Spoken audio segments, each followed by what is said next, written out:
Sub 24-hour overnighters or micro adventures, whatever you want to call them, they're so darn good for the soul, and it's a restorative activity that is pretty darn simple. Sure, getting your bike ready for any trip, let alone just an overnighter, it can be overwhelming, but it really doesn't need to be. So today I hope to make your life a little bit easier by showing you how I pack for my overnight trips while also sharing some tips along the way. Let's do it.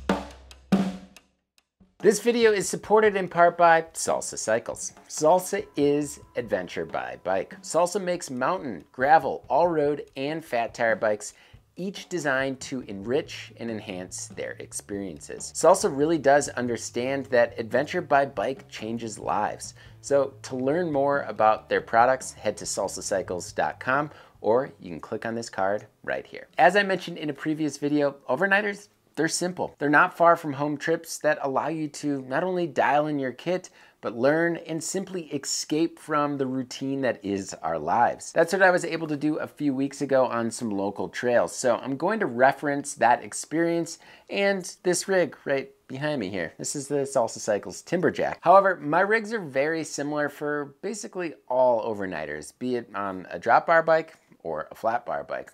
I chose the Timberjack on this specific route as the route is more single track heavy, and the Timberjack is an extremely capable trail forward hardtail. Not to mention, a hardtail is arguably the best bikepacking bike because it works well on both road and trail. Generally speaking, I find that my rigs on overnight trips are a little bit more simple and on the lighter side versus, say, extended trips. An overnighter is a great time to also adapt many of the DIY or hacks that I've published this spring, which I do have linked below. These hacks are especially helpful to use when you're not sure whether or not you want to invest into the bikepacking world without actually trying it first.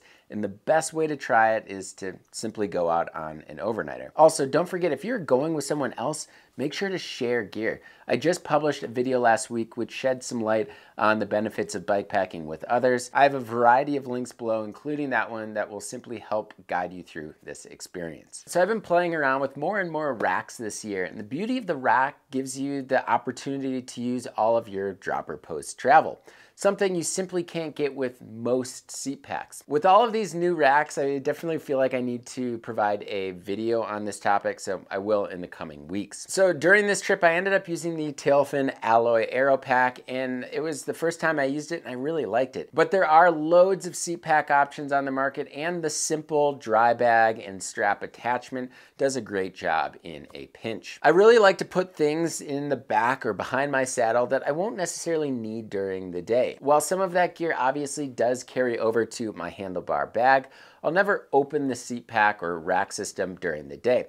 So this is a sensible area for items that I'll take out at camp, like a tent, part of my sleep system, what have you. Before trips, I think about a few things like how hot or cold it might be. Will there be bugs, rain? Is there a shelter that I can sleep under? If I know these things, I can properly plan and leave maybe a few things behind. Like I might not need a mesh liner for my tent if there aren't any bugs, or I might not need a shelter altogether if I can sleep under some sort of structure. I should note others like Logan does things a bit differently. He carries his sleep system in his handlebar harness or handlebar bag in layers on the back. So there's no right or wrong way to pack, just personal preferences. So I've got a Hyperlight Ultamid 2, a really great shelter for areas with no bugs. It's light, very stable, and very roomy for 2 people. Also, it does come with a mesh insert if you are in a buggy area. I also have a Big Agnes insulated air core sleeping pad, and I've been going on 2 years with this sleeping pad. I've had 0 issues with it. So some call me lucky, I don't know, I just have had really good luck with it. Helping protect that pad, I use a Tyveek ground cloth. And then I also have a Adidas Terrex down jacket. This is a down jacket that I've used for roughly 5 years now. It's super warm, it packs down really small, and I just love it. Making use of your frame space is extremely important because it's an obvious spot to store things.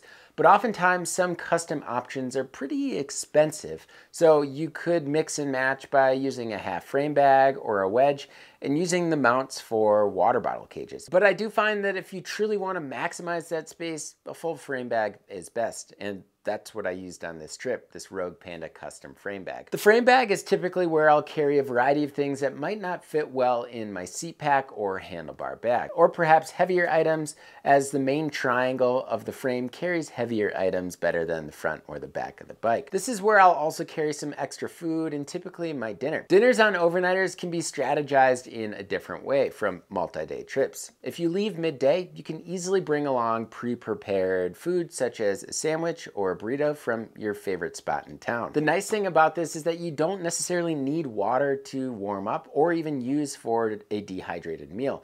So you can maybe pack less water and maybe even leave the stove at home.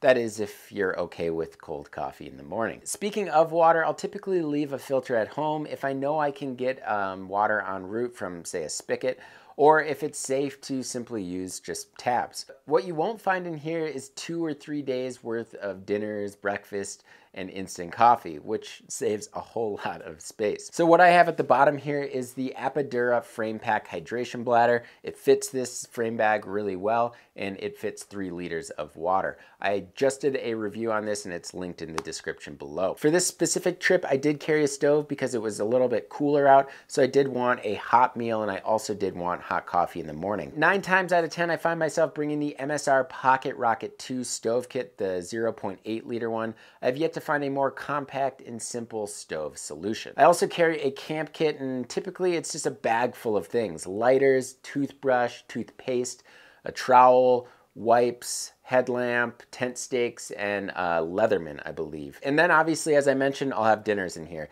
For this trip, I brought a good-to-go meal, but for other trips, I can easily just fit a sandwich or a burrito in there.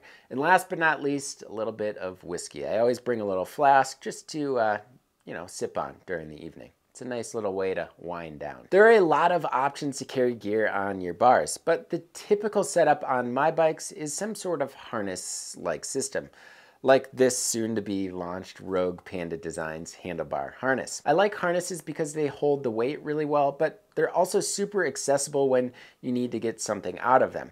That being said, I have a top loader that I'm going to be using in the next few weeks, so I'm excited to share my comparisons after my next extended trip with that. There's also the simple dry bag and volet strap hack that gets the job done as well. So I'll typically pack my harness dry bag with things that I don't necessarily need during the day at the bottom, and then things like maybe knee warmers or gloves or a rain jacket closer to the top. Looking at weather before I go on my trips is important. If it's warm, I might be able to ditch a layer. If it's going to be cold and wet, I am definitely going to want to consider bringing layers to tackle those conditions. However, on this trip, the forecast was really off, almost by 20 degrees with unexpected rain and snow. So maybe that's a lesson. Don't always rely on forecasts, especially in the mountains. Another note here is that I don't bring any extra things like chamois, socks, shorts, shirts, or anything like that on an overnighter, where I typically do for a 3+ day trip.